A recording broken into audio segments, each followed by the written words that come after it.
she could never think that way. Never. It boils down to like caveman days. You know what I mean? Like, like, I don't know. Women are, you know, like, not in a sexist way because this might come off sexist, but like, you know, like their main like objective was, you know, organization, you know, like keeping the household in order, like, you know, that type of shit. I'm gonna cut my stream in Discord. And yeah, you're good, Doug.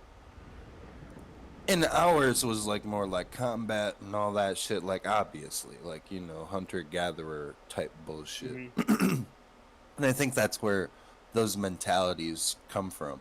I think there is women that do have that hunter, you know, combat warrior type fucking mentality. I'm not trying to say, but like, oh yeah, we're men, we got fucking warrior mentality. I'm not saying that. I'm just a lot of us do. But you know, you get what I'm saying. Like, we still have like that residual, like, I get it. You know, just very aware of danger. And the way that society went was either the men were the hunter and gatherers, or they operated like lions.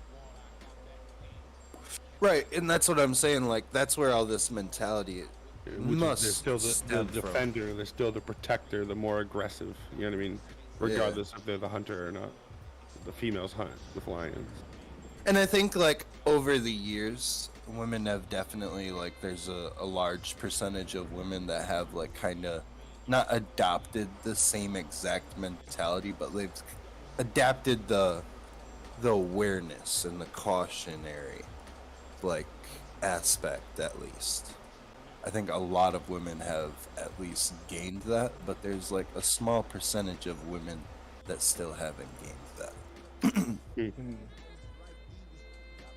know what I mean? Where they're just like, yeah, that's not my job. I'm not gonna even pay attention to that.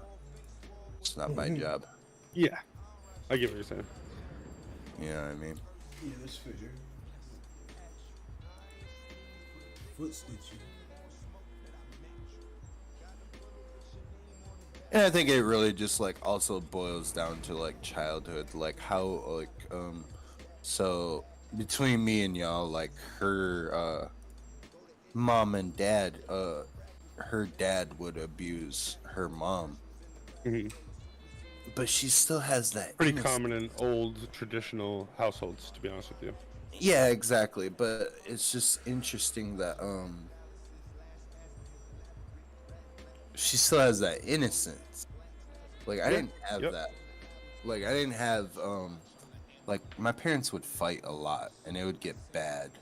Like, the arguments would get bad. Like, they would get, and that sounds like some shit that a fucking sheltered motherfucker would say, probably, but you know what I mean? Like, they would get bad. Like, it would get worse than an actual fist fight, I would think, in some aspects. Probably not the worst fist fight like Tina Turner type of bullshit, but but you know what I mean? Like, there's not a lot of fight back, to be honest with you. It's not gonna get that crazy. But yeah, I get it. But yeah, like, I don't know, that kind of ruined my innocence a little bit. Was just the fact that they were always fighting, and then like I would be around people where my mom would start yelling and shit, and then they'd be like, "Your mom yells?" And I'd be like, "What?"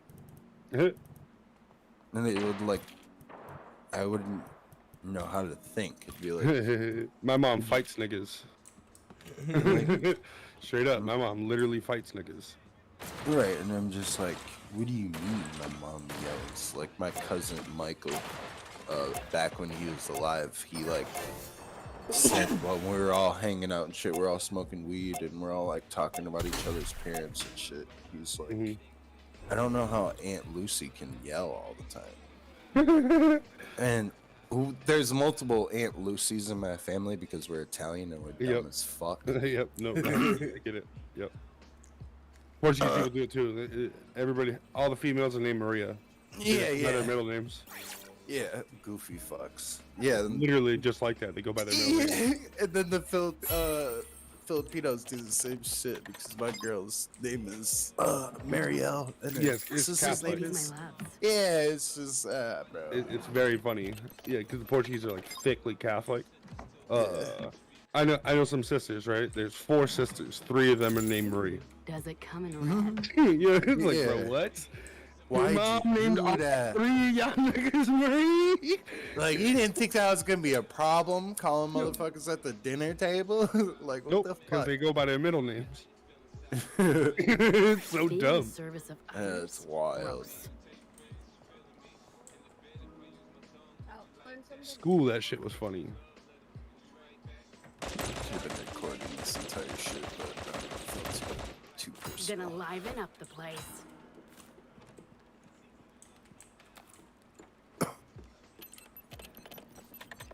Ugh.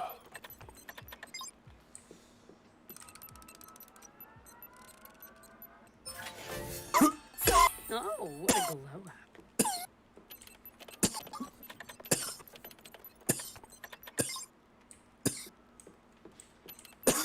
I can.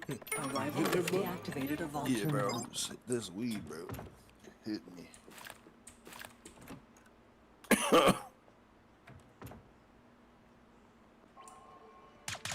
Updating coordinates. So, the server for today.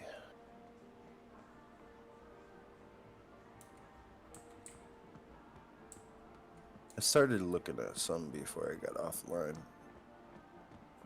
this morning. Guards? They're a joke.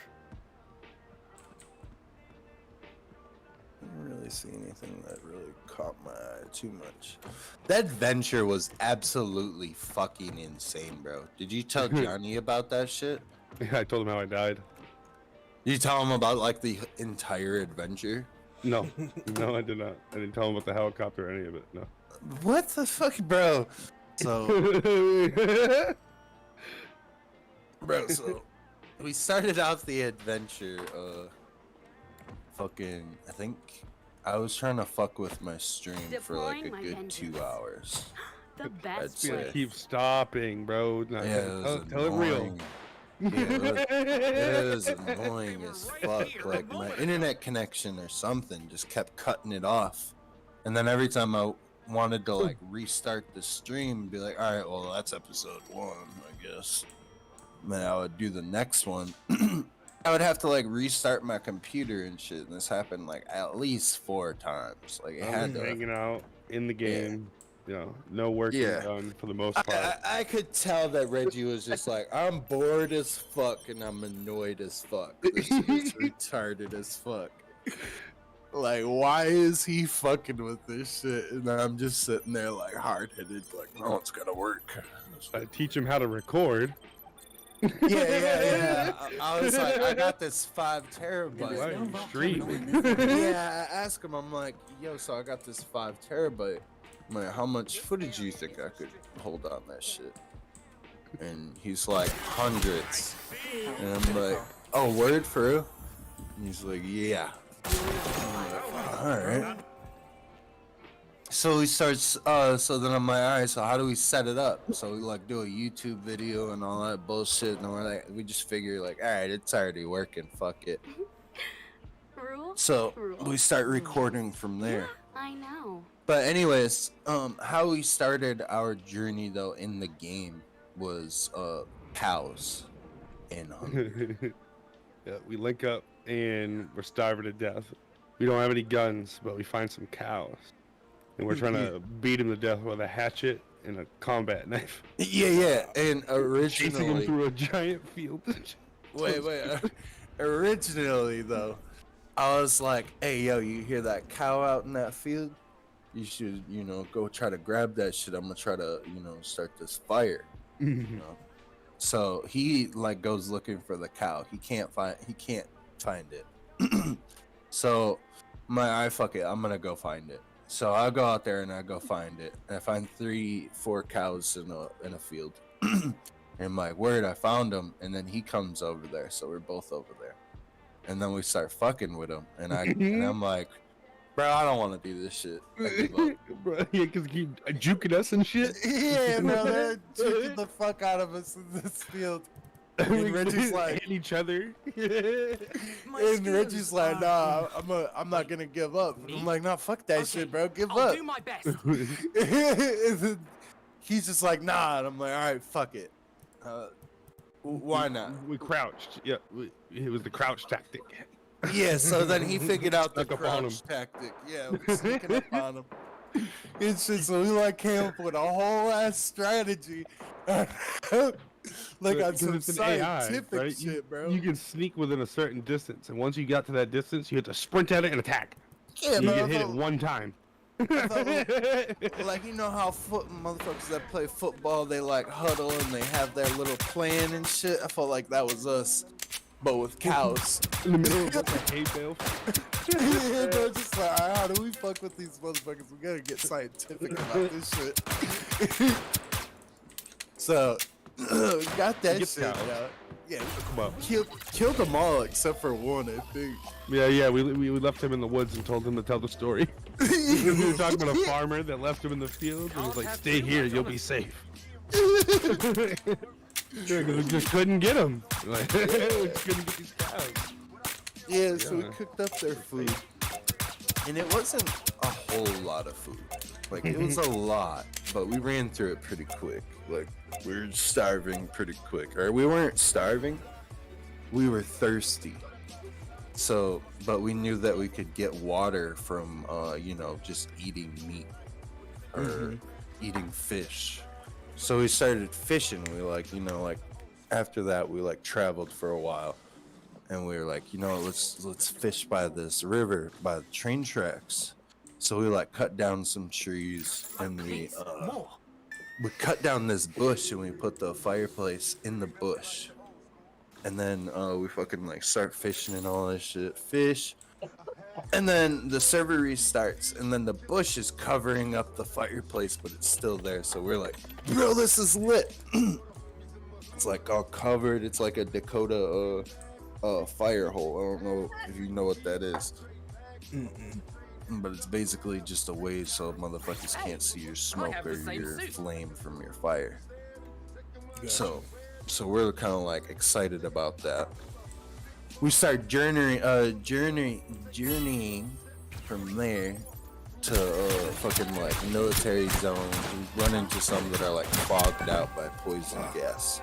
So we're like, fuck, can't go into those. And then we find a prison. Was the first time that I died? Was it at the prison? Yeah. Right? Yeah, I think the only two times that I You died. you died there because you got stuck in the Yeah. garage. Yeah, there's hordes and hordes of zombies. At least I'd say 15 to 20 zombies that just be chilling outside this prison. And when me and him first originally crept up in there, he got through the zombies, but I didn't. It's gonna be so I fun. ran into I a mean, fucking garage I'm and ready. then backed up, fucking with my hands up to block all their hits and shit, and I just got stuck in this corner. So as soon as when I put my hands down to stop blocking, I just instantly got killed because there was just so many there. They're just all right, he ain't got his hands up, and just fucking Beat his murdered ass. my ass. He murdered my ass. So I had to run all the way back. First time that I ran back, I got there, but I died right when I got there, right outside of the shed that I died in. I died to zombies, basically the same exact reason. Backed up into a fucking wall with my hands up. And then as soon as I put my hands down, just dead. Then the third time I spawned a little bit closer to the fucking prison, ran all the way back, got all my shit, and then we started journeying a little bit. I think we found an AK in the fucking in the train right before all that shit, right outside of the prison. And we found an AK, and we're kind of giddy about that. Found some decent guns, got some decent ammo and shit, and then we started journeying from there. and we found a fucking helicopter at a fucking military base. And before that, we found a car, and like all the car needed was a battery and like probably maybe some gas. That's all it needed. And we weren't like Reggie's kind of like brought up the joke of like, you know, working on it and shit, and like, yeah, you know what, if we find a battery we'll fuck with it and shit. But around there I found something called an igniter, and I picked it up. Igniter plug. Yeah, an igniter plug. The same exact like time that he's like, you know, maybe we should fuck with this car. You know, that's exactly when I find the igniter plug, because I'm just like, I've never seen this before, so I'm just gonna hold on to it. I didn't even read the description of what it was or anything. It's just like, that's interesting, and just fucking kept it in my pocket. So then hours later, we're at the military base and we find this helicopter. He comes up to the helicopter and shit. He's like, yo, wouldn't it be crazy if this motherfucker works and shit? I'm like, yeah, that'd be fucking nuts. And we're like, yeah, that'd be crazy. And he goes up to the helicopter and he checks, sees whatever it needs. And he's like, bro, it has everything except for an igniter plug. And I'm like, no shit. And I check my pocket, it's still there. I grab my igniter plug, throw it in the motherfucking helicopter. I haven't flown helicopters in like a good year, I'd say. And he wasn't aware if they had like no damage or no crash, no burn, no nothing like that. I wasn't aware of any of that. It was just like, all right, we're gonna try to fly this bitch. So originally, our first flight was successful. It was crazy, very bumpy, a lot of turbulence, but it was successful. Our second flight, though, I got cocky. And I was like, all right, I think I can fly good now. Like, you know, back when I used to fly, I used to do crazy ass moves with the helicopter, like land in crazy positions and pick motherfuckers up from crazy positions as a pilot. So I used to be pretty good. But, you know, yeah. But this is my first time flying in a minute. And I was on a whole nother keyboard and mouse, so it's been a minute since a motherfucker flew a goddamn helicopter. So, you know, first flight went good, second flight, not so much. We fucking crashed that motherfucker in the woods on a goddamn hill, bro. And when we like hit, I didn't even see like how we followed. He was just like, hey bro, like go over that way, like go in that direction, like just go right or some shit. Yeah, like yeah, he was just yeah. like, I was like, oh yeah, to our right. Yeah, go right, go right. yeah. And when I pressed my button, I must have pressed it too hard because that shit fucking flipped our motherfucking ass. Well, I might have been too close to the ground and I didn't really know because it I was think like your tail hit the yeah. top of a tree. I think so. I think I was just slightly too low. Your arrival was Like faster. before that, I was Activated like doing vault crazy terminal. maneuvers. And Yeah, but he shit. flipped us upside down in a helicopter. They don't do that. Wow. Yeah, and we're upside down in the woods in a helicopter. When we land, it just goes black. No, The so when screen it just goes hit, all we hear is black. Yeah, it's just Alright, black screen. We know what happened. All right. I'm spamming my escape button to see that if we're dead. You know what I mean? Like, are we like fucked? But we still had a little bit of health. Like, we were actually still kind of okay. Would be a good idea. So we end up waking up, and all I can see is grass. I'm like, what? I'm still in the bubble of the helicopter, looking out the window. There's just grass. My door is laid flat on the ground. Yeah, this is true.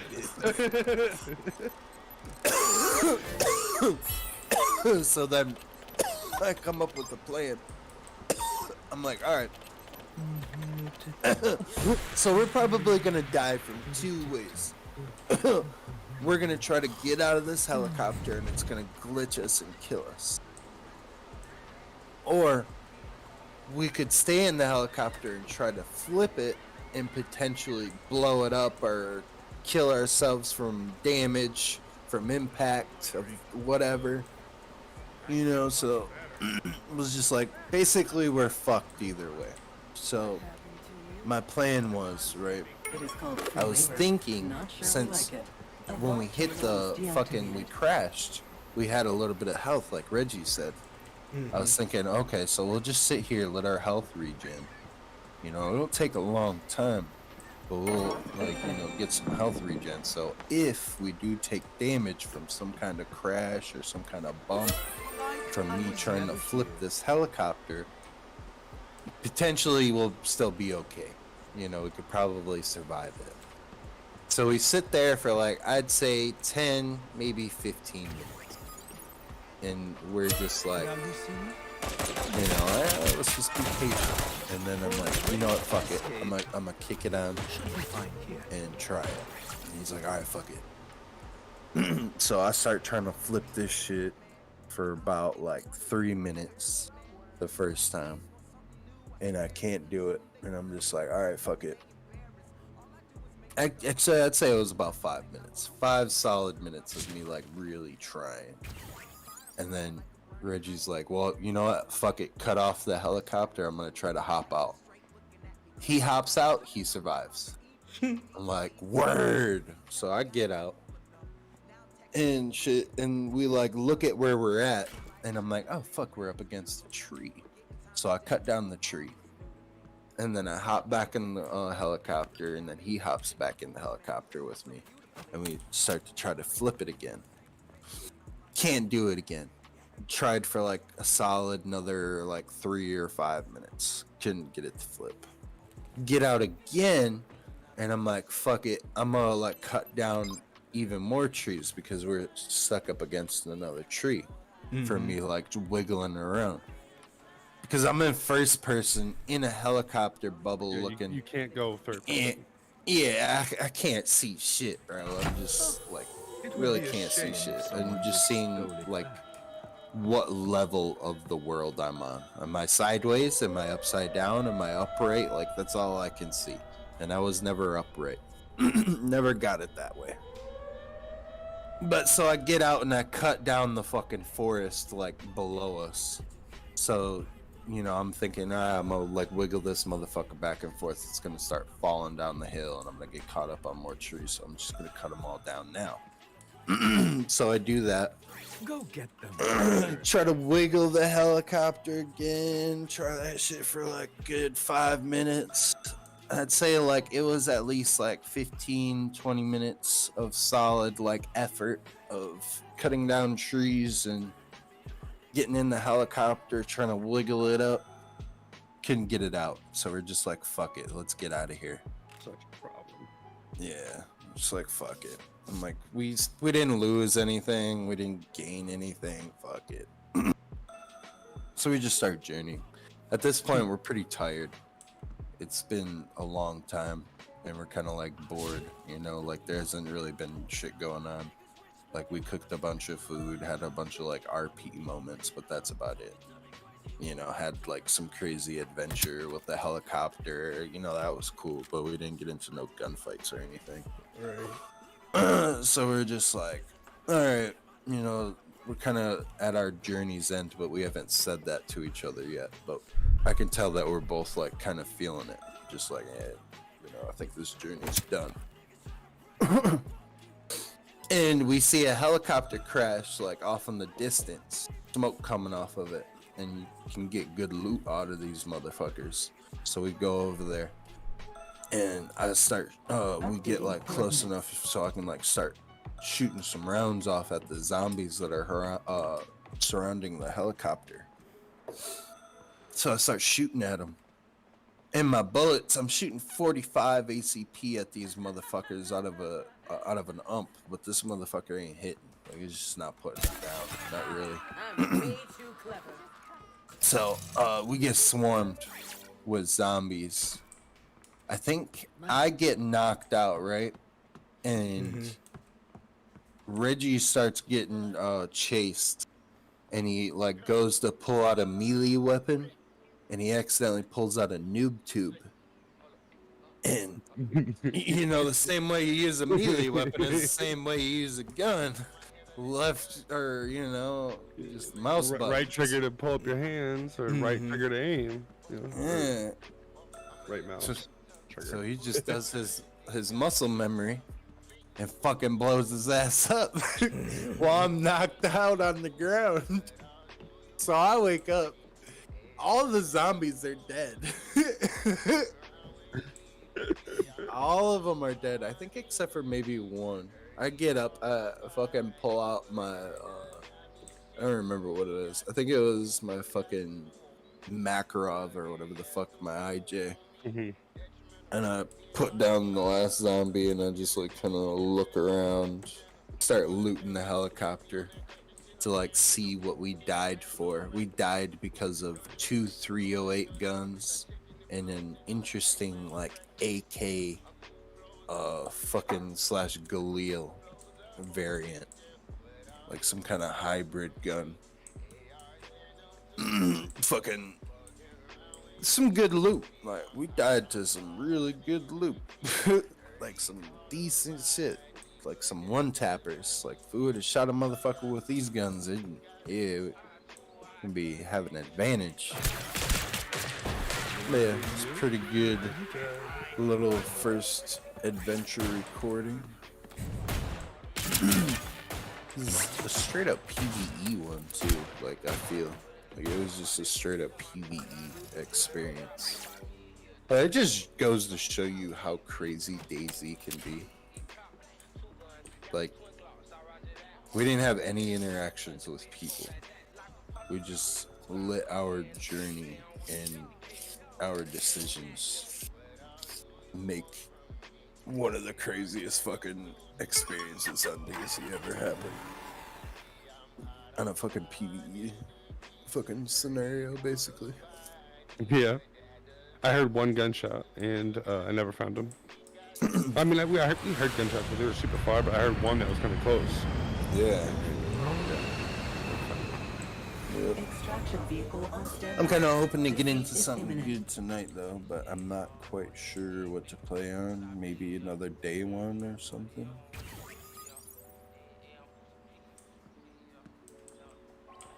Navigation mode. Destination Or a set. day 0. What's the other one called? 0 or 0 hour? No, that's a day. Critical. Fuck! This nigga's a fucking nerd. I've lost another one?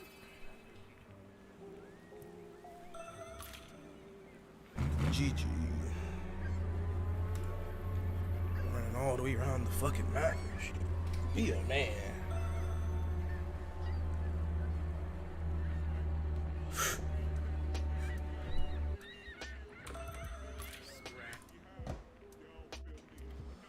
Can't wait to see the competition.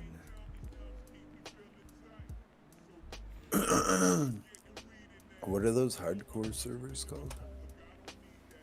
I know day 1. What's the other one? 0. 0.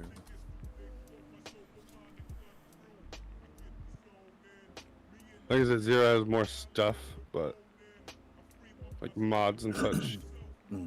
Key cards, yeah, I've seen airdrops, key cards. Modded weapons and shit like that. Say ground 0. No, not ground 0. Okay.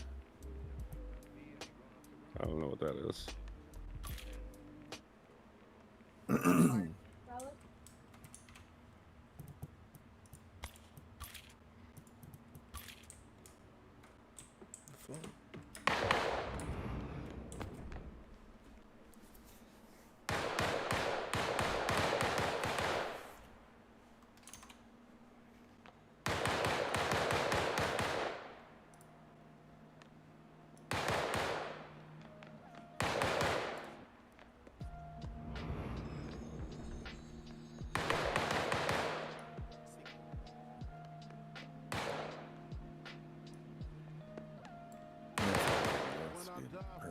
upstairs being annoying as fuck sometimes.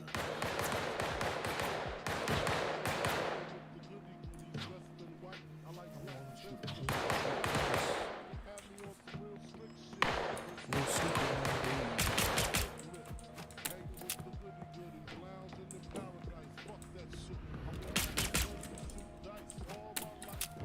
nigga Biggie was tripping. Hanging with the goodies, lounging in paradise. Fuck that shit. I wanna tote guns and shoot dice. I'm alright. For real. I was no good at dice anyway. I'm all set.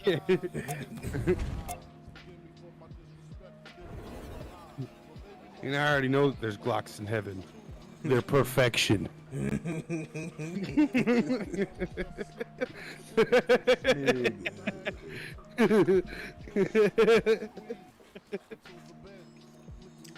Y'all fucking with the little TV thing on the stream though? Yeah, it's cool. I've seen it before. Yeah. I think Zesty Polvo does it on DayZ. DayZ streamer. Time to take myself way too seriously.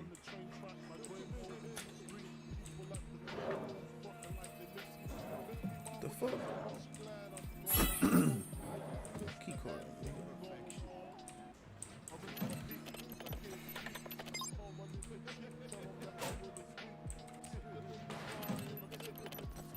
Shots to the left.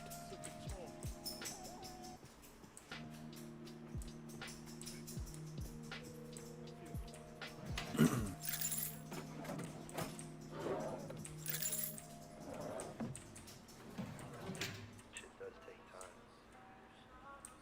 in some situations, but you know, it will eventually get better. Things will get better. And also you have to be grateful for you have. Never be ungrateful. Some people start to be super sorry and mess everything up.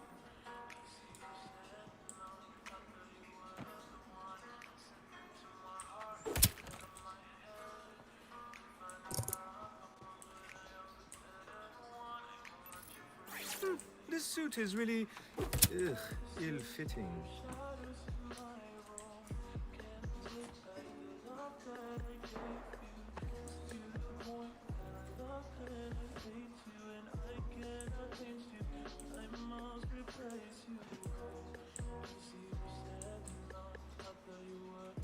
Who's there running across the lobby?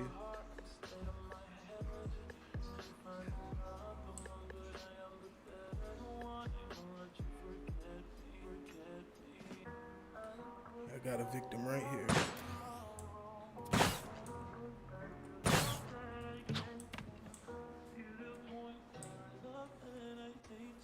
Arrival has deactivated a vault terminal.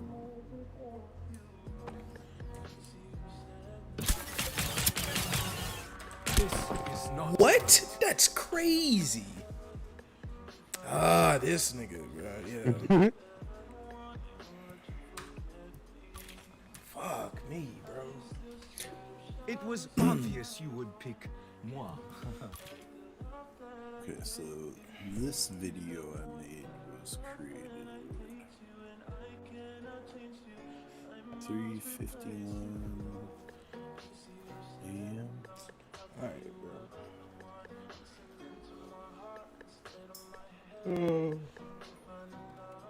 It's 12. I'm gonna catch a dub before I get off this bitch. This one was created at 2:43.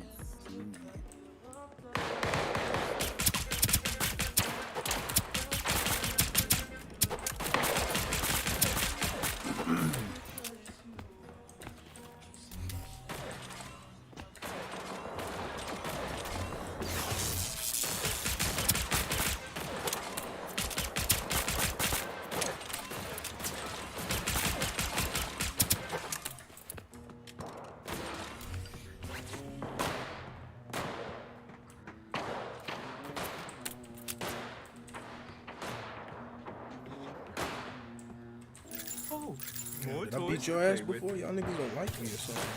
Hey, shoot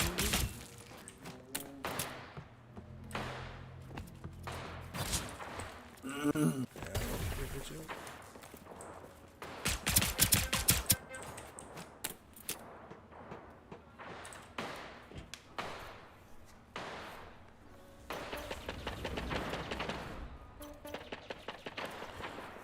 y'all make sure y'all drop a like on the stream,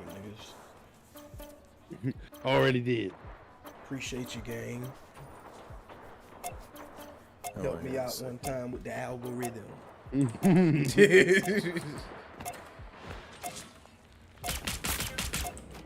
YouTube? Yeah, I'm on YouTube. I liked and subscribed. Appreciate you. You got 3 people watching. Well, you 2 and 1 other person.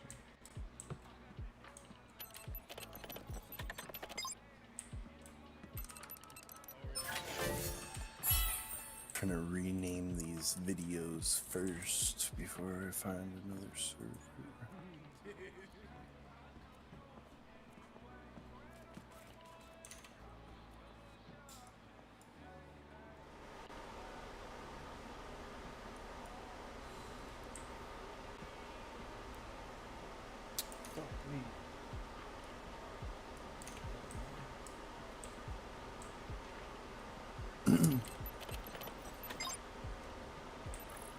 Time to be on my best boorish behavior. Vault terminal deactivated. Your competition is serious.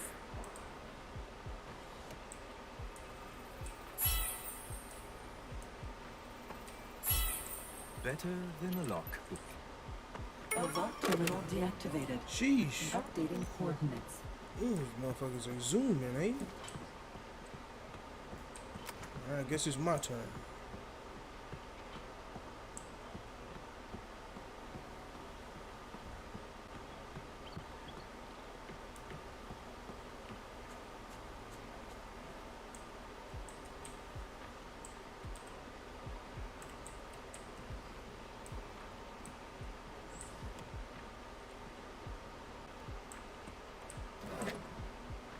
Yeah, there's definitely one here. There's no intel Not a in here. bad idea to grab these. I will borrow this.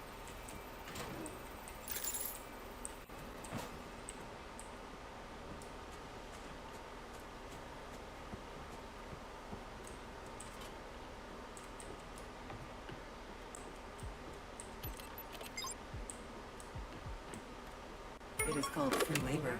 Not sure we like Sheesh. it. A vault terminal was deactivated. Alright. Playing that kind of game, huh? Vault open. Time to see behind the scene.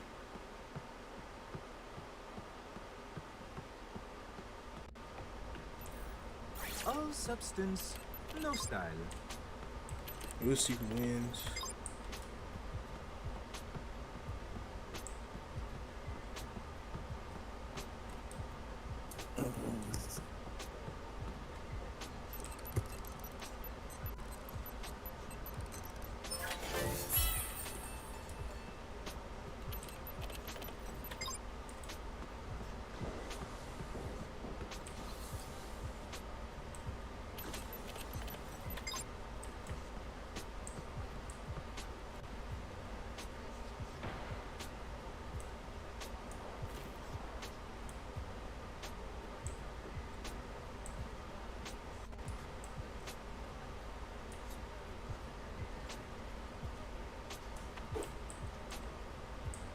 How did I fucking miss?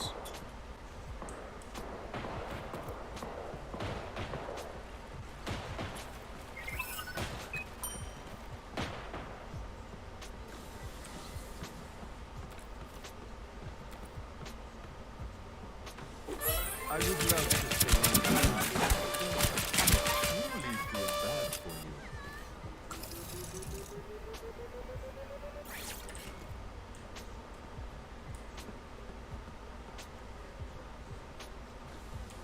Oh, very generous of you. I wish my fucking ping wasn't so fucking bad. I want to check out Zero Time Kensi. to take myself Fuck, how do you pronounce way that? too seriously. Chimsy? I don't know. Chimsy. Yeah, That's Zero awesome. Chimsy. I was never here. The fucking ping is like 184. Oh! GG. Oh, yeah, there's a lot of niggas over here too.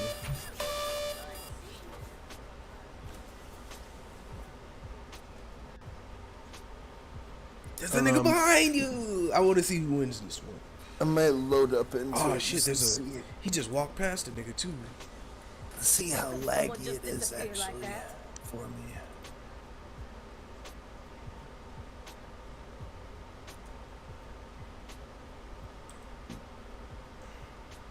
Oh well, not my problem anymore.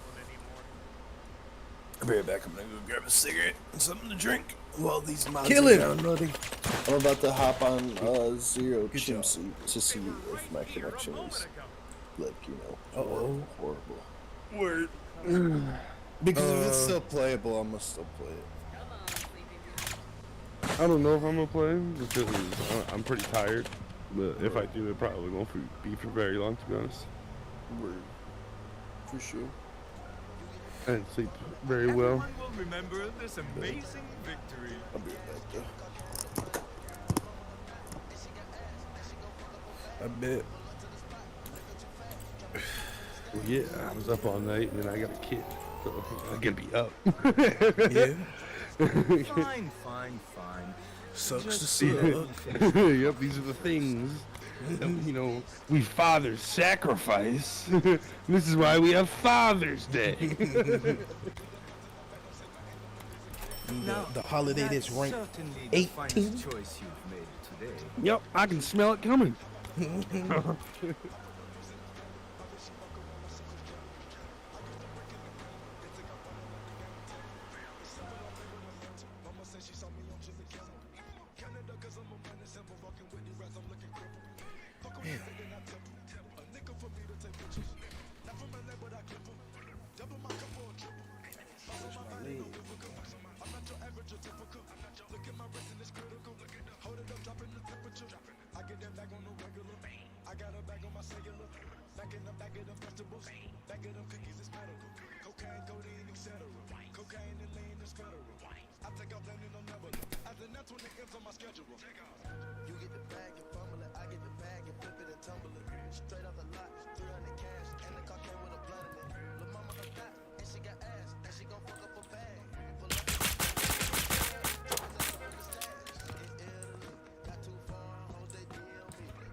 Now you see me, now you don't.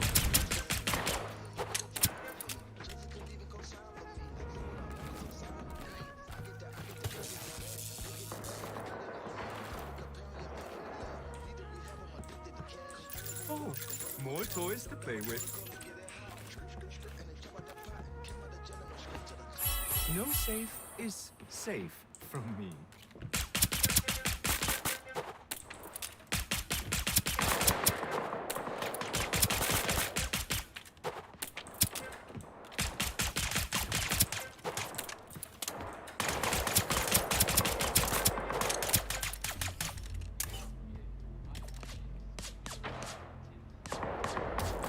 Just a little bit.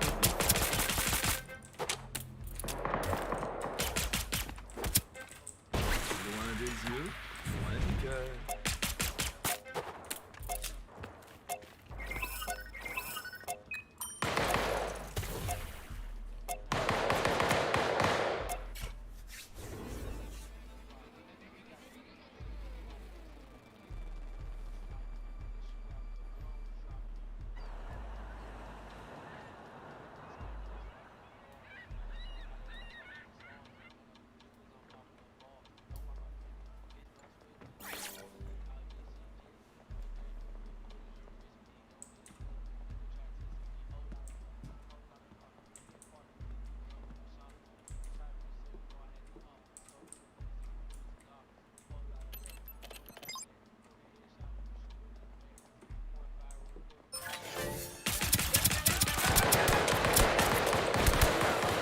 for the great escape.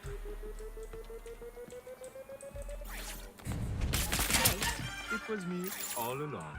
No safe is safe from me.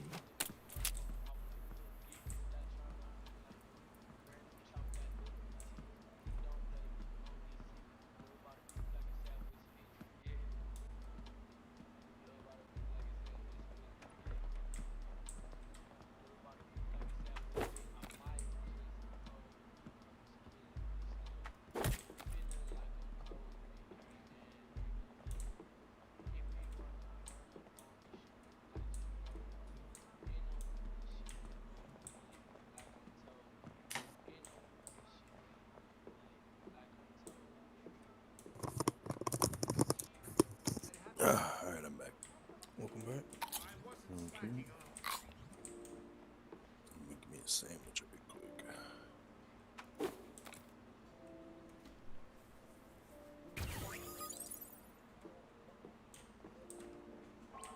Destination set. There's much security around.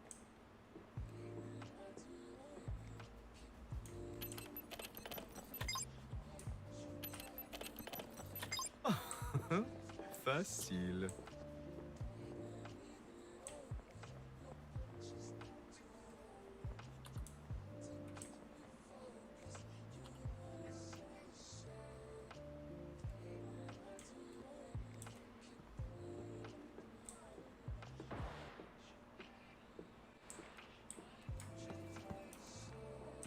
Not a bad idea to grab these.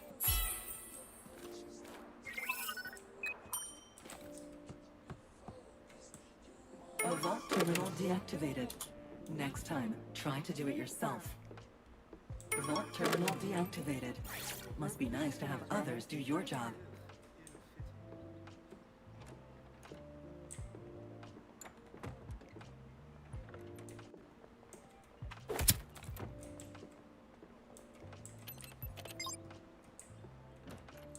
Perhaps trying harder would be a good idea. A vault terminal was deactivated. Somebody's in there shooting.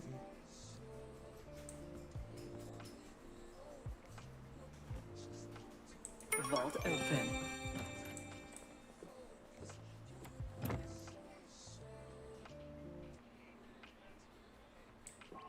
Updating coordinates.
Amateur. I was never here.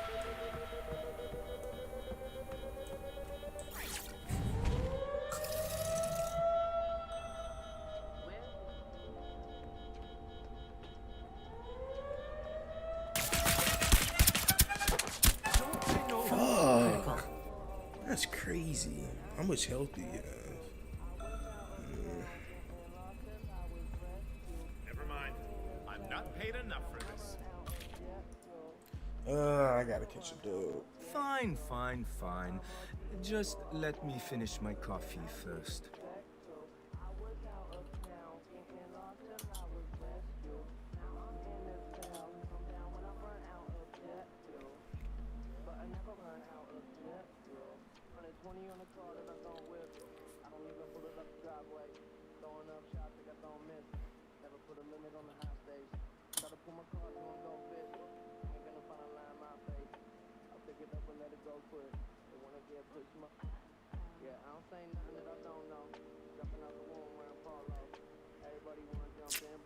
Alright, I'm gonna do one more and then I'm gonna hop off. Word.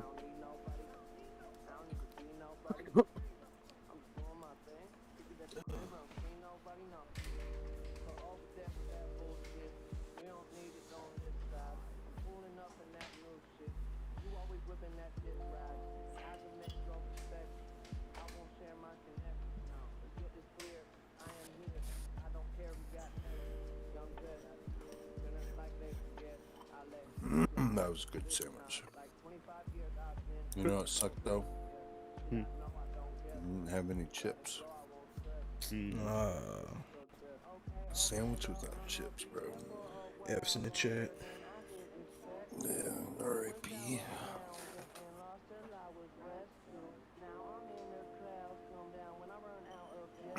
I'll be right back, bro. I'm gonna grab something to drink. I didn't have a drink with it either.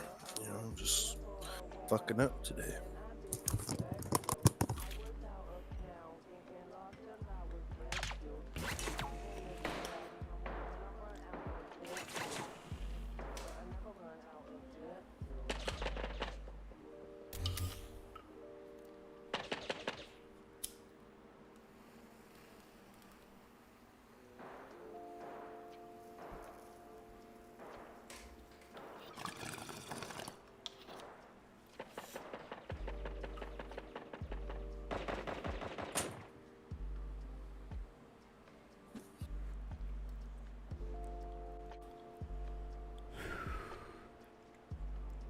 Whew.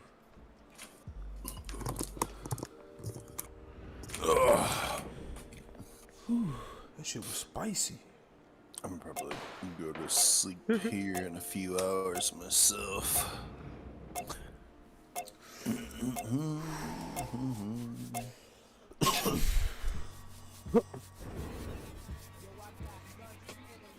know, you get that tingle in your chest after that hit. That's called cancer. Really?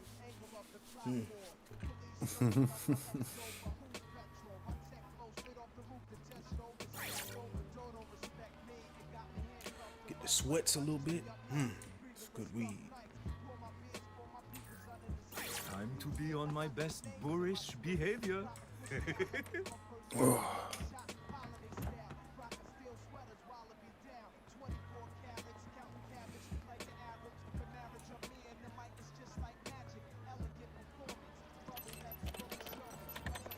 Was that a challenge?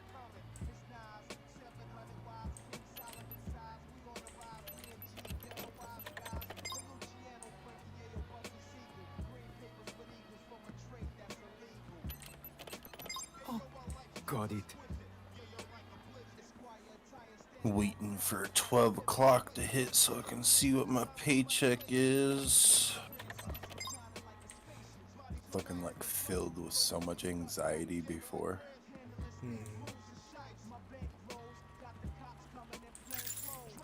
Yeah, it sucks. I'm pretty broke. You I relate just to that? paid rent.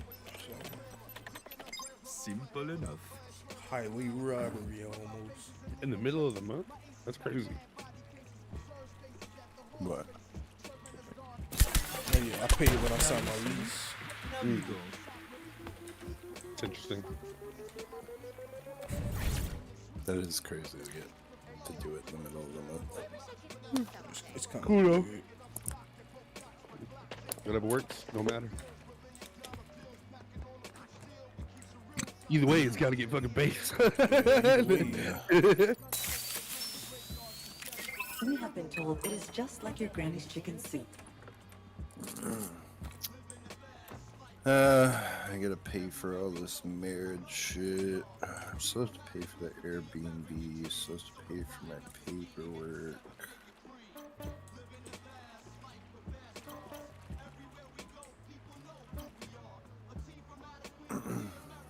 That's odd.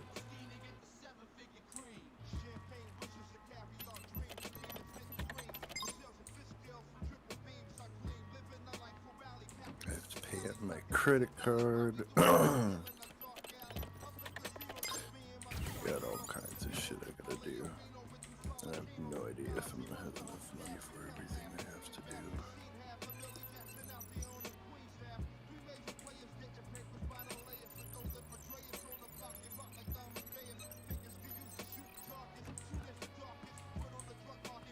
But fuck it though. Roll this joint and forget about it. Ooh, would be a Till shame 12 if someone o'clock. took it. It is called free labor. Not sure we Few like hours it. to A just vault not terminal give a was deactivated.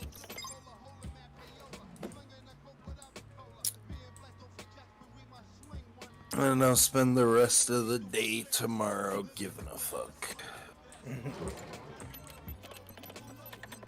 So simple.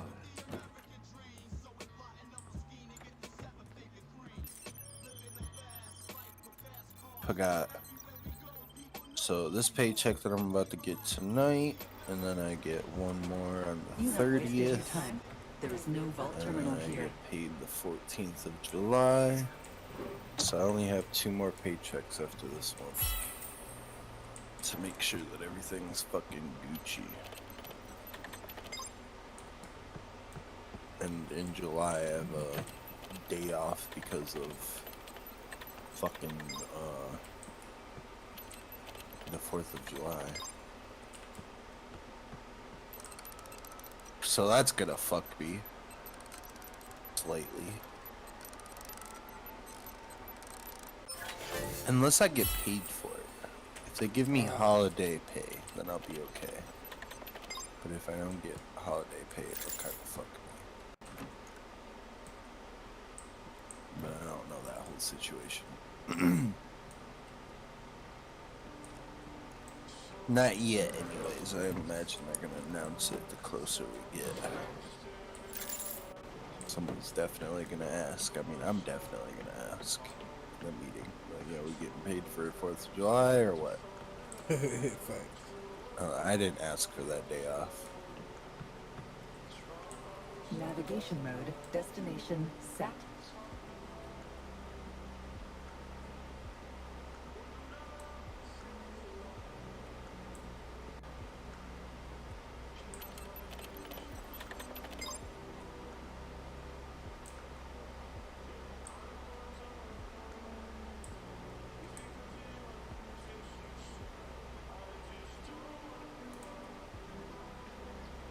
Perhaps trying harder would be a good idea. A vault terminal was deactivated.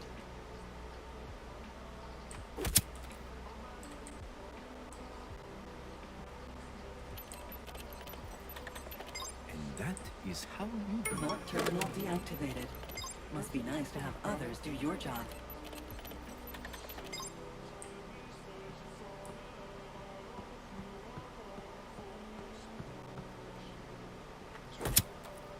Vault open.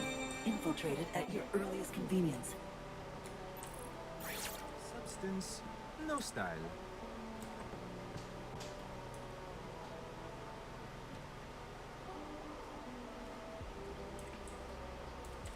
I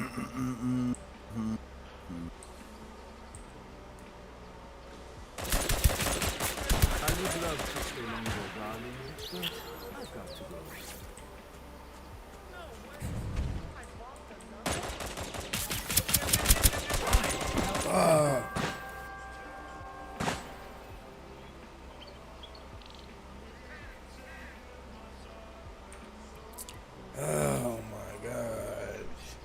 can't catch a dub. Nothing wrong with perfection. My skills are in high demand. Understandable. Nah, I'm catching a dub, bro. I'm catching a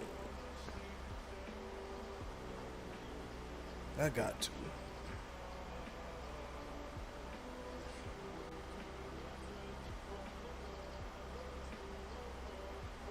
That fucking Nikolai Jojic video.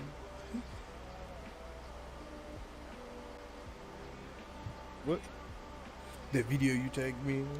Nikolai Jojic. Yeah. It's just like him.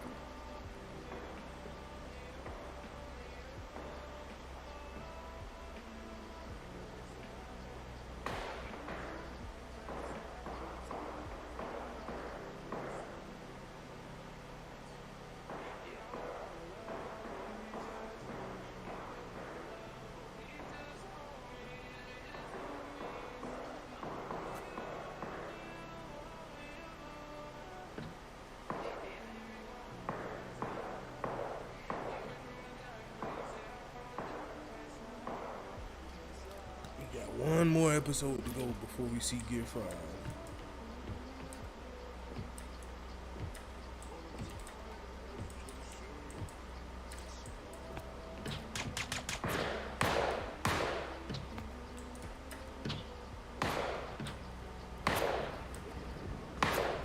I'm telling you, Reggie, that shit is gonna be crazy. What? What is it? The Gear 5 episode.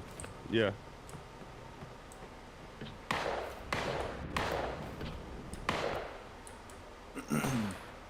The leaker said it was gonna break the internet.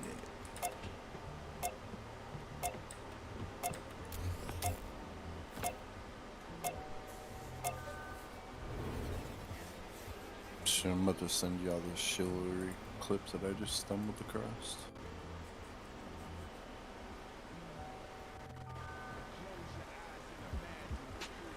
I hit a wild 3-piece in a 3v3.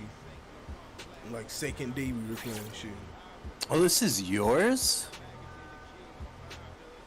Ain't even, bro. This is your fucking short. Yes, yeah. I just shared your fucking short with you. Yeah, I'm in the this shit algorithm. is nuts, bro. I'm in the algorithm, nigga. Yeah. Yeah, I'm in that. I'm in that fight. Yeah, Reggie's in there. You hear him in the background. You're about to get jumped. Proceeds to whack 3 niggas. You know what's funny is that you were describing that clip as I was watching it, and I'm like, bro, They jumped the shit out of me. You hear it in my voice? you said they threw an axe at me, and just as you said that it happened in the clip, I'm like, what the fuck?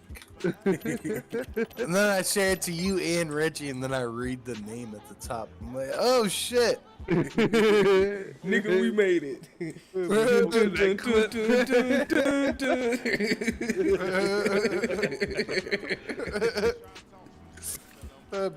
Shit. Bro, they'd be like walking up to somebody and be like, oh, did you hear about this guy that set this record? That's Talking to me. you. Like, whoa. That's pretty nuts. That was my art teacher in high school. He set a record up here for the fastest time to swim across Lake Lanier. And we were talking about it in class. He's like, "Yeah, that's me," and we didn't believe him. Yeah, because sometimes, you know what I mean, it's one of those things where it's like, nah, this is an incredible person. Yeah. You know what I mean? Like, there's just no way it's just this regular cat. Sometimes it's just that. It's just some regular cat that did some Regular high amazing school art shit. teacher. Straight up. Nigga held a world record. Because that's the truth. Everybody's got a little bit of amazing in them. Oh, Even if it's just a little bit. Christmas. Got it. Then a lockpick.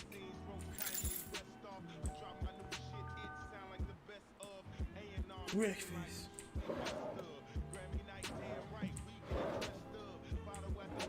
Vault terminal deactivated by rivals. Embarrassing.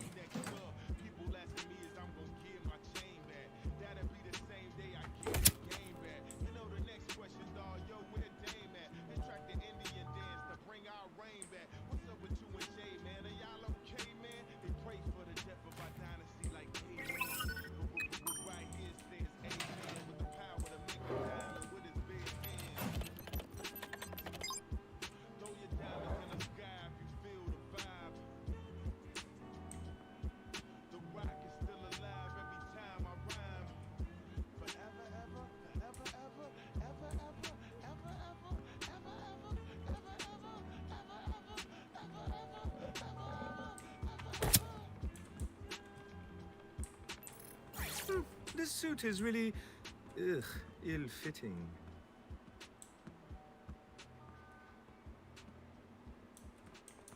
Wait a second.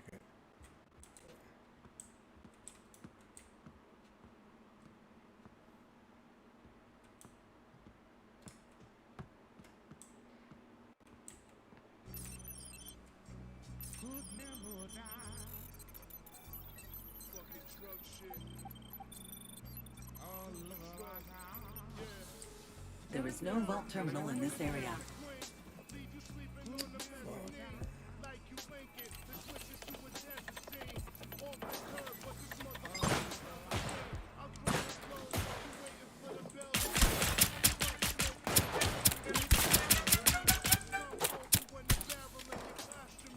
I'm convinced people that eat cereal made backwards are cursed.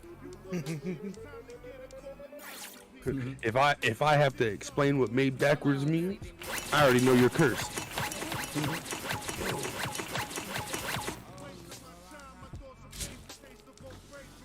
I've never met one.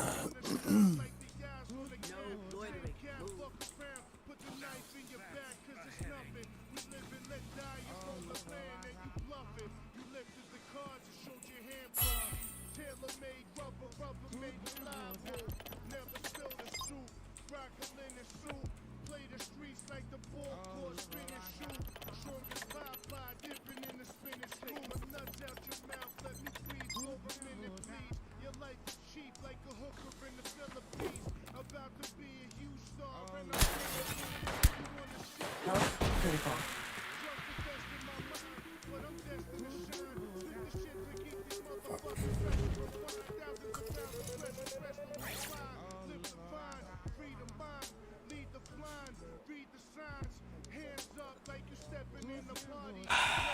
I'm fucked.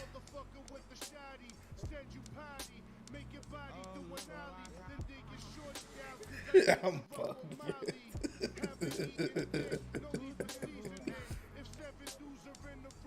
Somebody's gonna come here like, what the fuck, bro? This nigga's right here. How does he not notice this?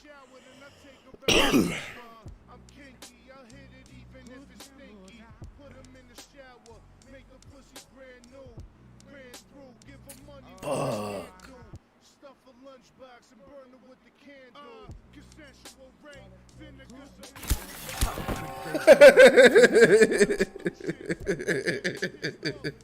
It's like, what the fuck? Oh man.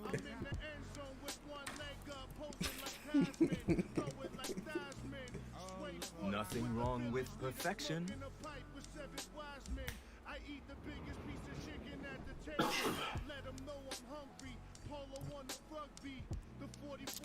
Yo, I can't catch a dub, Reggie. Skill issue. Yeah. 100%.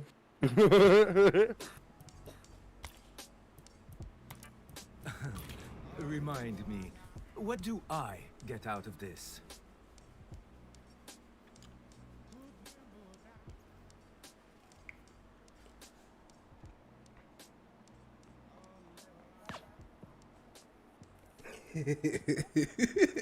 Nigga mad.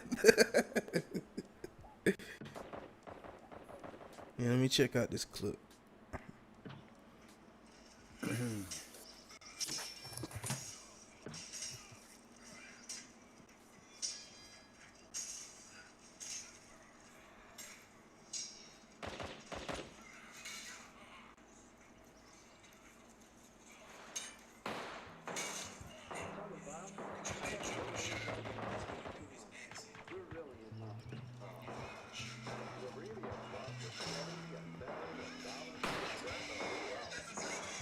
Yeah, that was a good clip.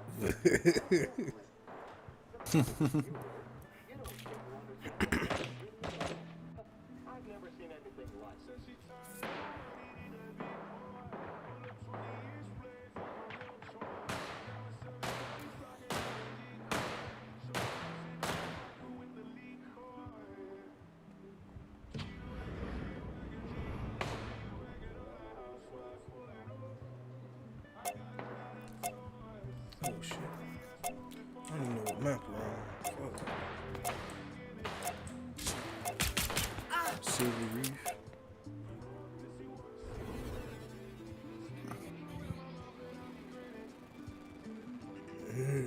We got a lobby full of hitters, I can tell.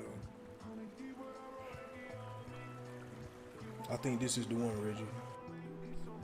Shit. You dropping the vape and shit. It's the final countdown. Ba-da-bee-doo, ba-da-bee-bee-boo. Ba-da-bee-boo, ba-da-bee-doo-doo-doo-doo, doo-doo-doo-doo-doo-doo-doo. Good luck, motherfucker.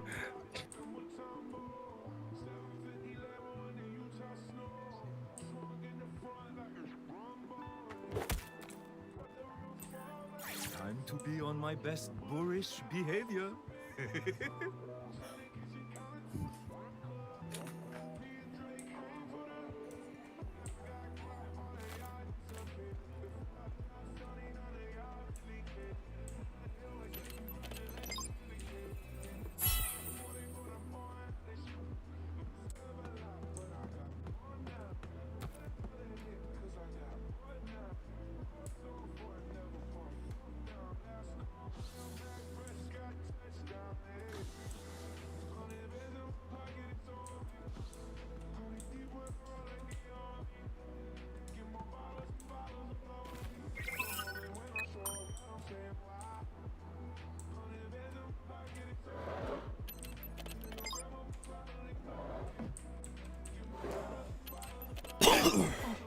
Got it.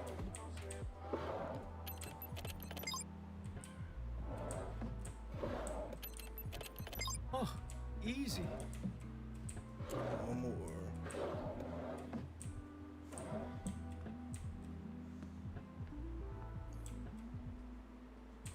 Grabbing this. Oh, more toys to play with. No, don't do that to me. Thank you. It is called free labor. Not sure we like it. A vault terminal was deactivated.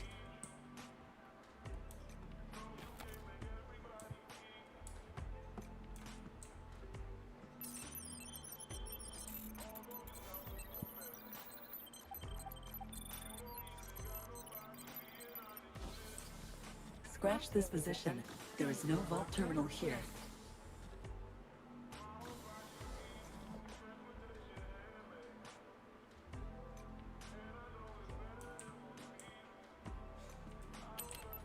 Even I cannot work faster than this.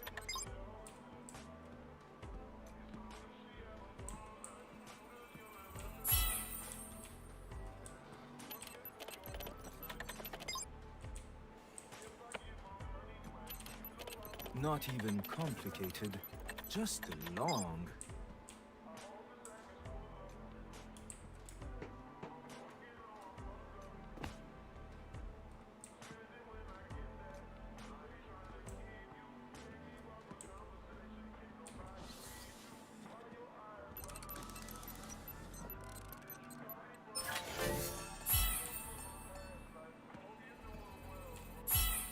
Ooh, would be a shame if someone took it.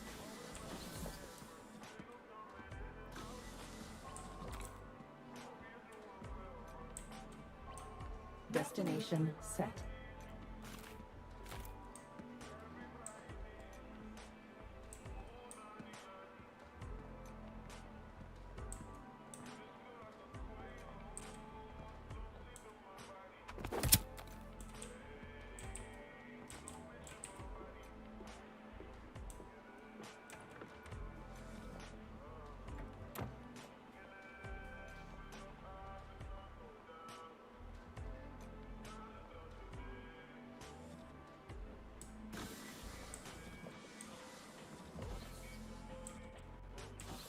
Look elsewhere, Agent.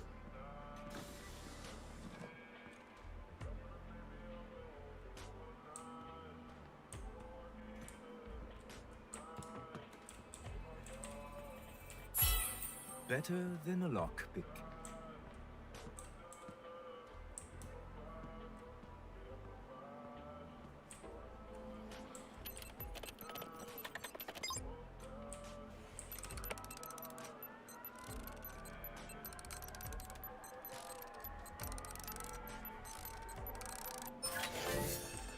I can never say no to extras.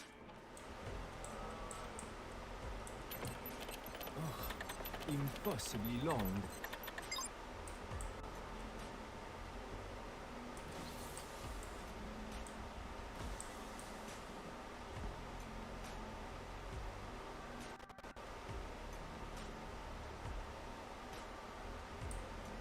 Let's see if we can swipe dude.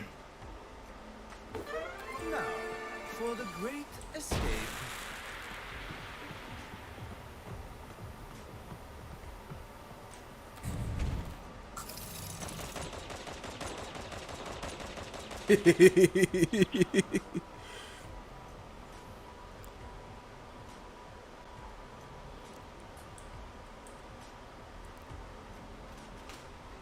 He's so mad.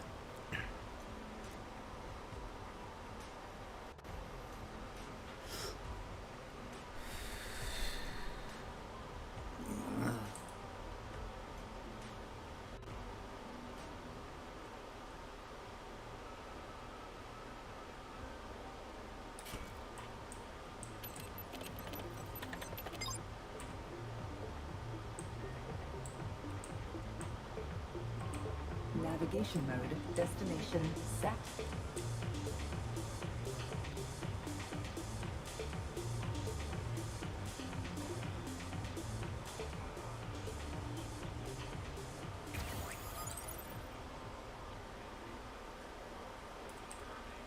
Chavez got whacked.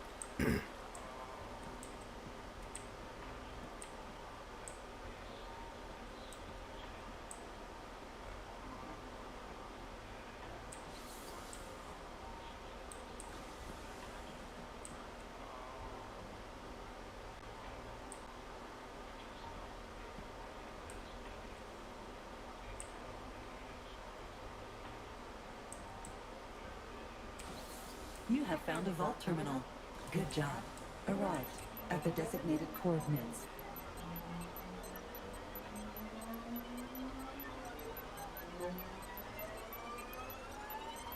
Vault terminal deactivated.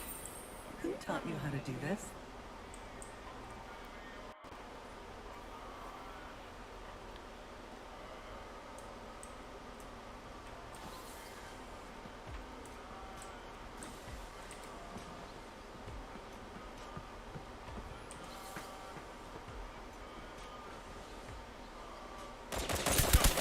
I would love to see you. I don't spy when I see one. Hey, I know.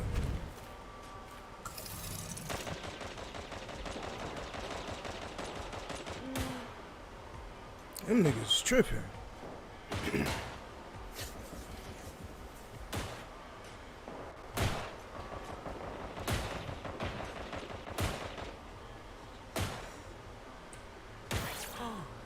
Stunning, as always.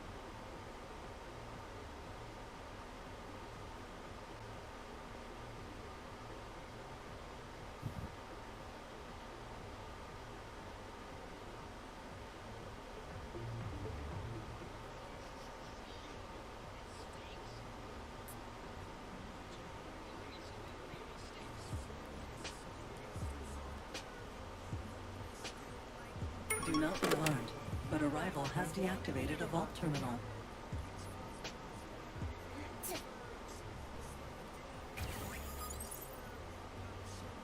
This nigga just got out of a gunfight, I think. Vault open.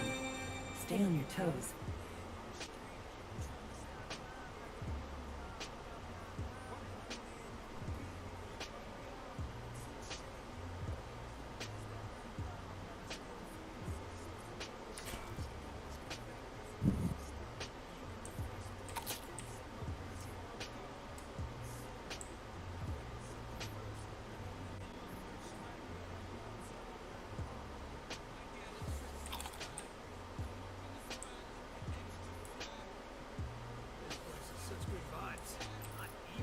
thank you. Ugh, these people have no style. Now, Agent, proceed with the mission. Updating coordinates.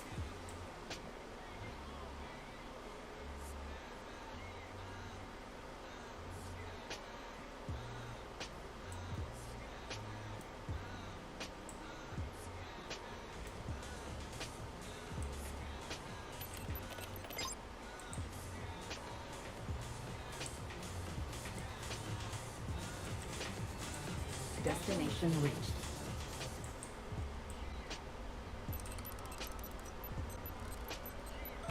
As if they are getting away with it.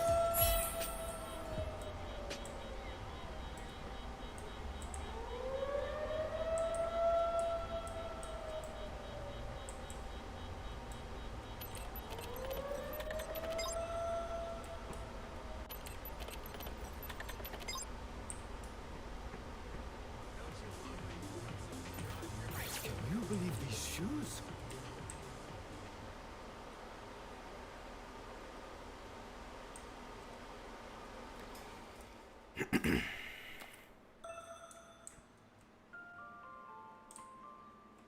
Are you tired of paddling a canoe across the ocean? Get you there. We have a fleet of top-notch vehicles ready and waiting. Thank you.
Yeah, that's a man, bro.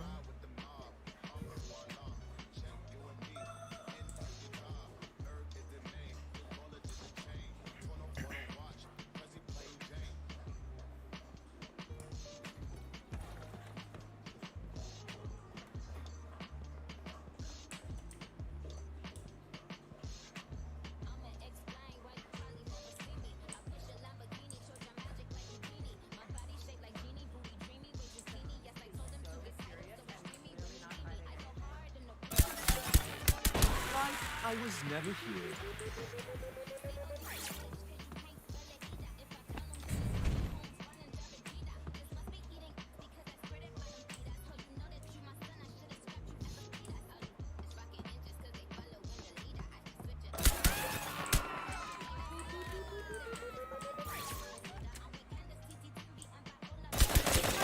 Yo, this nigga's hunting me down, bro. It's crazy.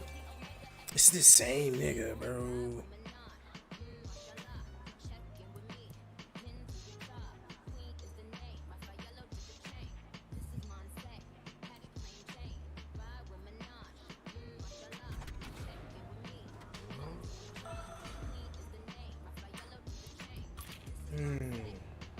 Sucks.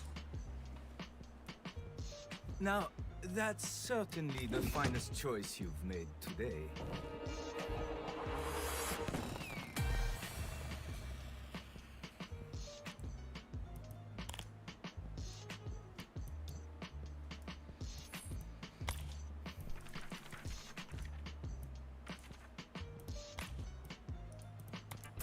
My skills are in high demand. Understandable.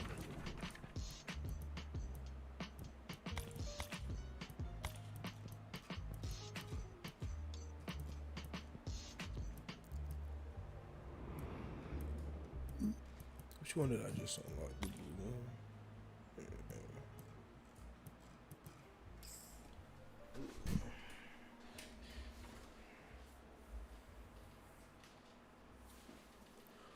Maybe I'm just tired.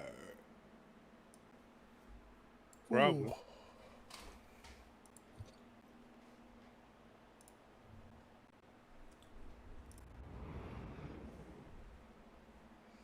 Could be.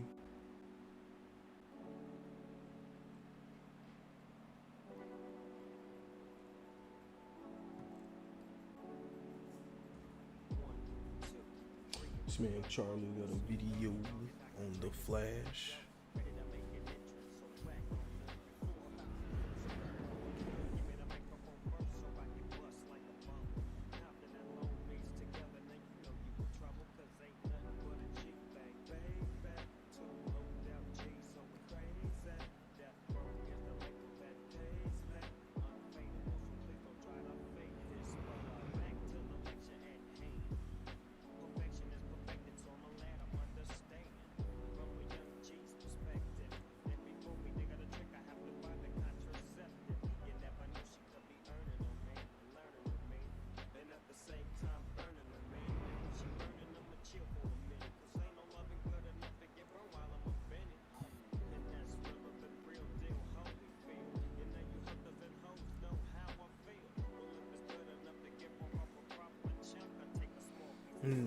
Oh, wow. Spoiler.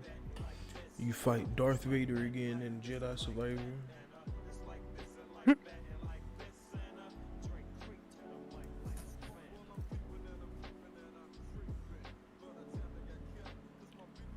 How One Piece depicts masculinity.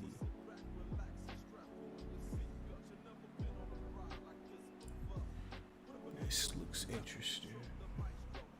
Manga about manly pirate adventures about. You want to take a gander at this video with me?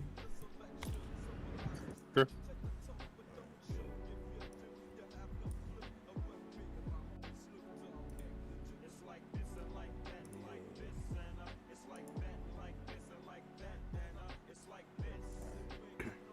Manly pirate.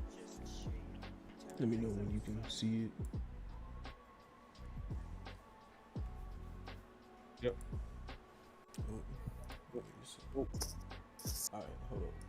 Alright. I'm just clicking on my stream shit. It's fine, it's whatever. Pirates doing manly things. And you know I'm telling the truth because it's labeled as shonen, which translates to young boy and You got like music playing or for something? adults. Oh yeah, my bad. Forgetting I gotta read this shit. Snoop Dogg playing in the background. One Piece is a series that likes to idolize badass individuals who fight insurmountable odds while withstanding unbelievable punishment, all to achieve a dream or to protect others, willing to risk their lives for their pride. It's a hot-blooded action-adventure series.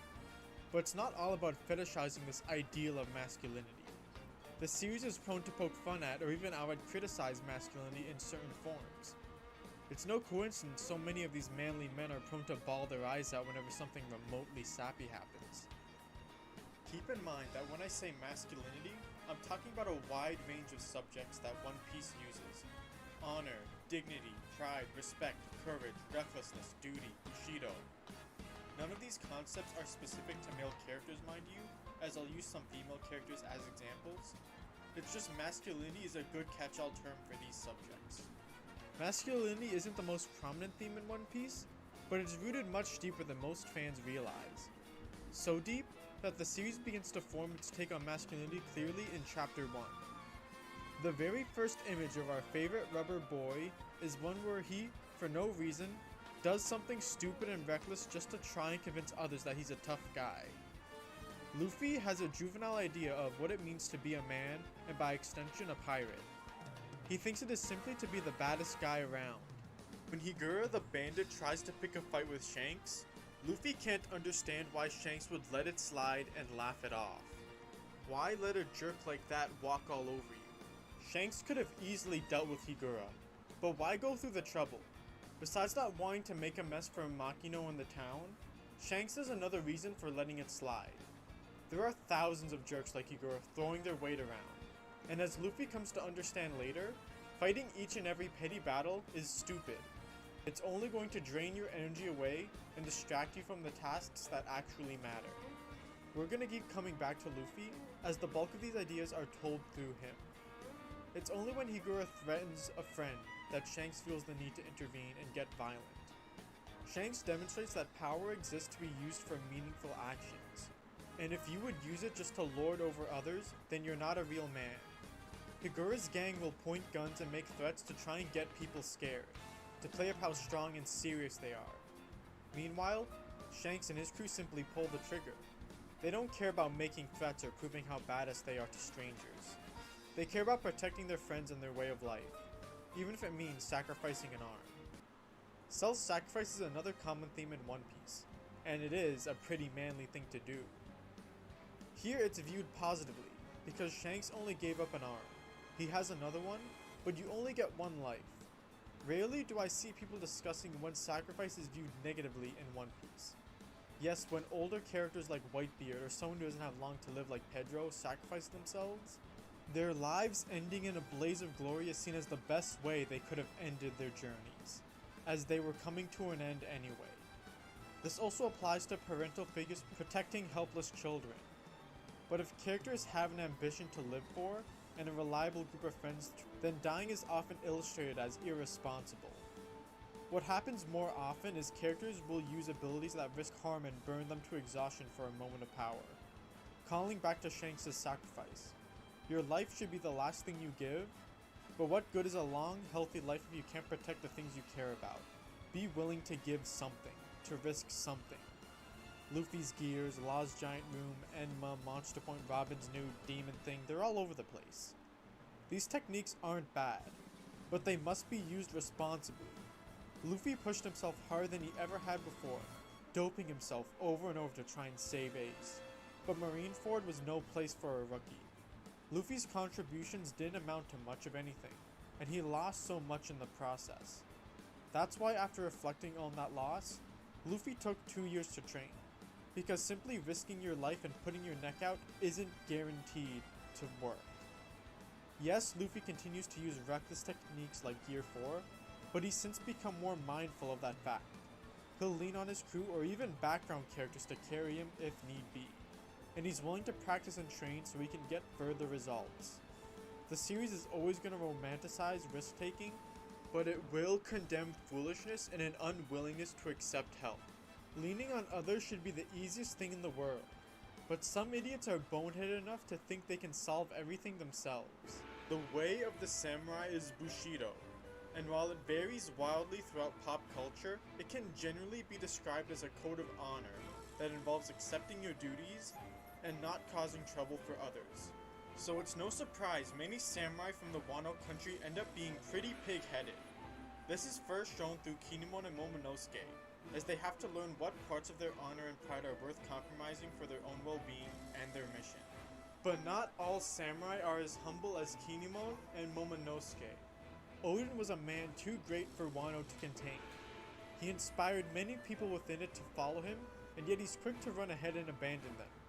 Whether it's a fight against bandits, a journey out to sea, or the most fearsome pirate alive.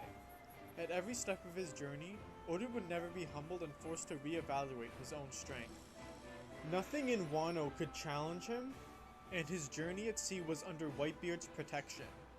Roger came close to humbling Odin, but Whitebeard stepped in before Odin could truly see his limit. Imagine how Eni's lobby would turn out if Luffy was never humbled by Aokiji. Luffy wouldn't have looked for alternative sources of strength. As a result, Odin would believe himself the only person capable of protecting Wano and wouldn't know when he's biting off more than he can chew. Odin would spend 5 years dancing alone, thinking he could protect Wano without troubling others. One man can try and carry a country, but that's just unsustainable. You're burning the candle at both ends when others are willing to burn with you. Or should I say, boil with you. The Scabbards and the Yakuza were always ready to fight for Odin. but they'd only be given the chance to do so long after it was too It's late. a What pun if Odin had because led all of Odin Wano into means battle soup, against Kaido? Maybe those and 20 years that's of how he oppression died. could He have got been boiled avoided. alive, holding his Odin's friends up. actions may be admirable, but his lack of perspective and unwillingness to rely on his country or even the pirates he befriended led to Wano's downfall. But regardless of what the optimal path is, sacrificing yourself for others will typically leave you to be admired. But what if you risk your life for something else? Death is a certainty, so you shouldn't be afraid to make the most of the small life you do have. Ultimately, risk is inevitable in a pirate's life, as going out to sea and living your own way means going without the protection of a higher power. So even recklessness can be considered a virtue. The shortcoming of many villains is risk aversion, whether that be in the form of a Logia power to avoid damage, or in the form of cowardice, and obsessively preparing to the point that it leaves you stuck in place. Dong Kree can run in and out of the Grand Line forever, but until he sticks his neck out, he won't learn anything. As soon as he met Mihawk, he turned tail and ran. While not a stupid decision, it was one that moved him further away from his goals. While Zoro makes a not smart decision that brings him all the closer to his dream. In facing Mihawk, Zoro learned a lesson and truly grasped the scope of the Grand Line, while Krieg ran away, mistaking Mihawk's swordsmanship for a devil fruit power. Krieg didn't even know how little he actually knew, while Zoro reached a greater plane of understanding. One Piece will always put romanticism and risk-taking on a pedestal, but if there was a case against that mindset anywhere in the series, it undoubtedly lies with the broken Rumbar pirates. Risking your life may be the way you want to live, but it can come at the cost of those you left behind. Maybe you can die without regrets, but others may regret letting you go. Laboon will undoubtedly be happy to see Brook is still alive, but the rest of the Rumbar pirates are still dead and gone. The reunion will be as sorrowful as it is joyful. Imagine how Nojiko and Genzo would feel if Nami died. Kaya, the Frankie family, Zeph, their hearts would get torn to shreds. And yet they can't stop those crazy kids from setting out to sea, because keeping them on land won't satisfy them. They want the adventure, and some of them want all the risk that comes with it. I wish the series would go a little deeper into this aspect. Maybe it's just because I want One Piece to have a little more Joe. Well anyway, next section. If there was a source for all these behaviors, it would without a doubt be pride. Whether the character truly believes themselves to be great enough to get away with acting the way that they do, or they don't want others to know how weak they really are. Usopp is the prime example of the latter. A liar through and through. Initially a wannabe who decides to set out to sea, become exactly what he brags about being. He even had enough guts to impress Luffy, but guts can only take you so far. Usopp's failure on Water 7 wounded his pride so much that he had to ask himself the tough question. Do I belong here, next to all these talented people? If they're willing to throw Mary away when she's no longer useful, how long until I'm no longer useful? These feelings make Usopp lash out at Luffy, resulting in their duel. Usopp knows he can't win, and Luffy knows Usopp won't stand a chance, but neither is willing to back down, all because of pride. Throughout the latter half of the arc, Usopp hides behind a mask of Soja King, in order to help the crew while under the pretense that he no longer wants to associate with them. But ultimately, Usopp loves them. He wants to support them, and he remembers the ways in which he can. Luffy was always ready to welcome him back, but his position as captain wouldn't allow it. Zoro makes it clear that Luffy should have enough self-respect as captain to not bend over for Usopp. Usopp has to be the one to admit he was wrong and swallow his pride. That if he wants to support Luffy's dream, he has to understand and come to terms with his decisions as captain. And ultimately, he does. And the gang bawl their eyes out again. It feels so much easier to hide our pain in the short term, but in the long term, facing our issues head on, whether it's this week's villain or your own emotional turmoil, is what is best. I think all these ideas and themes I mentioned prior is used to their greatest effect in the tail end of Whole Cake Island. So let's begin. Yes, this was a good fight. Why This was a good did fight. Luffy lie when his crew was worried about him during and after his fight with Cloud occurred? Obviously, it's because he didn't want them to worry about him. Stoicism is a quality most people view as admirable, Because someone who can suffer in silence must be someone with great inner strength. Someone dependable. Someone who would rather be judged by his actions than his words. I'm gonna give you a little bit of a backstory on this fight. So, this panel right here in the middle with him breaking the glass, it's a mirror world, and Katakuri, the dude on the left, is who he was fighting, right? So he went to go fight Katakuri by himself. So he went into the mirror world and broke the mirror so no one else could go in and nobody else could get out, right? Luffy was getting his ass beat. But like there was times like during the fight where he would make like funny faces like to the glass to like try to let everybody know that he was okay, bro. It was crazy. It was real heart touching. Stoicism is a pretty term, and it would accurately describe Luffy here. But what if someone chose to suffer in silence not entirely because they didn't want others to worry, but because they're afraid of looking weak? Afraid of being seen as lesser just for asking for help or voicing their feelings. In that circumstance, what could be called stoicism is just silent anxiety and conformity. Whole Cake Island is very much an arc about deception. The island itself, a malicious trap covered head to toe in sugar and honey. But at the center of it all is conformity. Big Mom is ruler here because she deluded herself into seeing her sweet exterior as real, ignoring why someone might not see this place as paradise, and unreasonably expects them to play by her rules. All of her children are left trying to keep up a facade to fit into Mama's wonderland.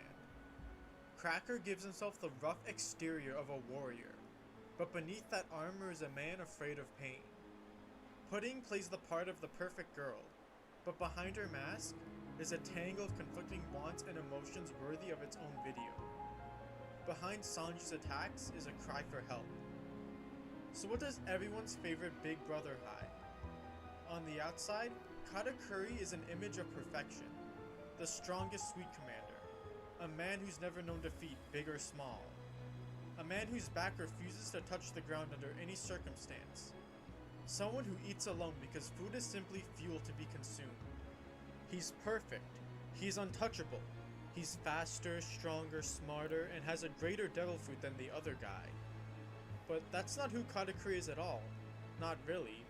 He loves laying down and relaxing on his back. He loves sweets just as much as everyone else in Totland. He's very fond of donuts in particular. But most importantly, he's not as flawless or as powerful as he wants his siblings to believe. Simply put, he hides his wants, needs, and feelings. He believes that anything that can be taken as a weakness can be used as an opportunity to hurt him and his family. Mochi is malleable. It'll bend when pushed, and it won't keep its initial shape. One single failure was all it took to push Katakuri and spur him into putting up all these walls around himself. While he initially took this path of isolation to try and protect his siblings, it eventually seeped into his psyche, to the point where he's genuinely flustered, angry, and embarrassed when his persona falls apart. His hyper-awareness and social anxiety illustrated by his ability to predict the future. He's always thinking about how something might go wrong, or how he should act to avoid trouble. He uses this ability to perfectly dodge every attack thrown his way. It's almost like a nervous high school kid, thinking about how his classmates will react if he made a certain joke or wore a certain shirt. It's a reactionary way of putting others before yourself. But all those years of hiding, dodging, and running from pain and failure ultimately made him fragile, a common trait for characters who avoid damage such as Lokias.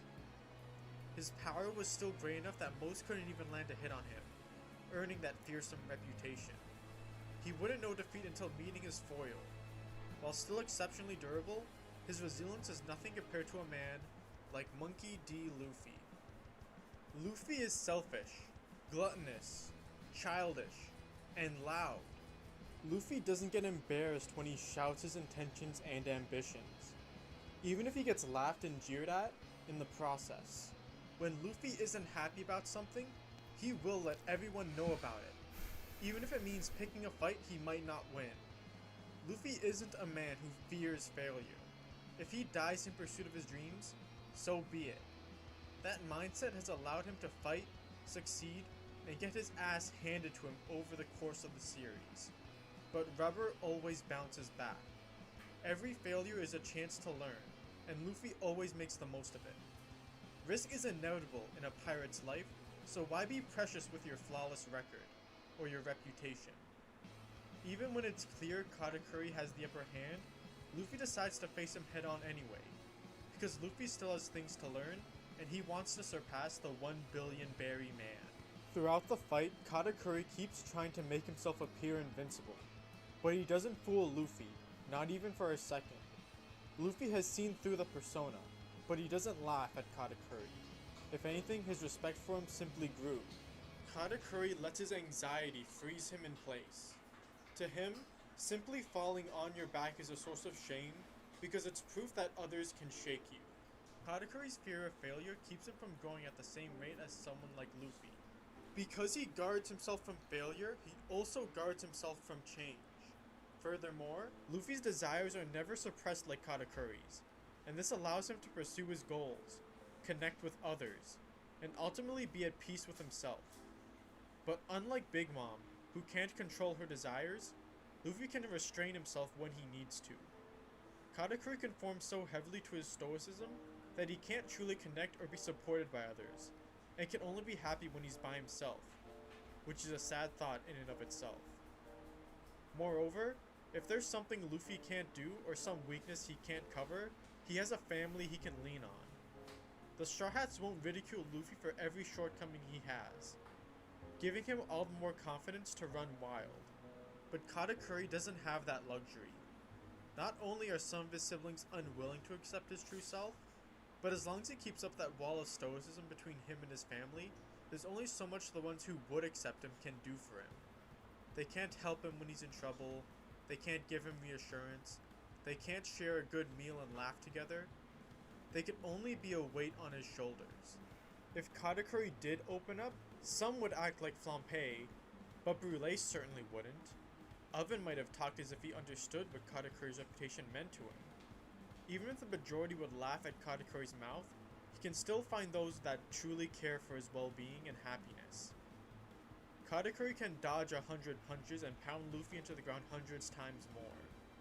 But as long as Luffy doesn't let failure, pain, or embarrassment slow him down, he'll just continue to learn from the experience. Luffy even takes Katakuri's signature observation haki and makes it his own. Instead of illustrating how anxiety makes us hyper-aware, in Luffy's hands, it's a tool for him to see his dreams and goals before they happen and act with them in mind. Katakuri, for the first time, is defeated. He collapses onto his back, but this time he's not ashamed. Luffy did inspire something in him. After falling down, he gets back up to try again. Ultimately, he only falls back down in vain, but going from questioning resilience to trying to imitate it shows some desire to change, to improve himself. A desire that pushes him to tell that bitch Flampe off. God, Whole Cake Island is so good. Stoicism is something most people idolize, but it can so often be unhealthy to hide or suppress weakness. People can be ready to welcome you, but you have to be the one to let your walls down first. Express your pain, let your feelings out, and ask for help, or even just ask them to share a meal with you. And don't be afraid of the worst case scenario. You'll never truly grow unless you open yourself up to the possibility of failure. And here's where I go on a ridiculous tangent. Luffy won the fight. Katakuri fell unconscious. Alright, yeah.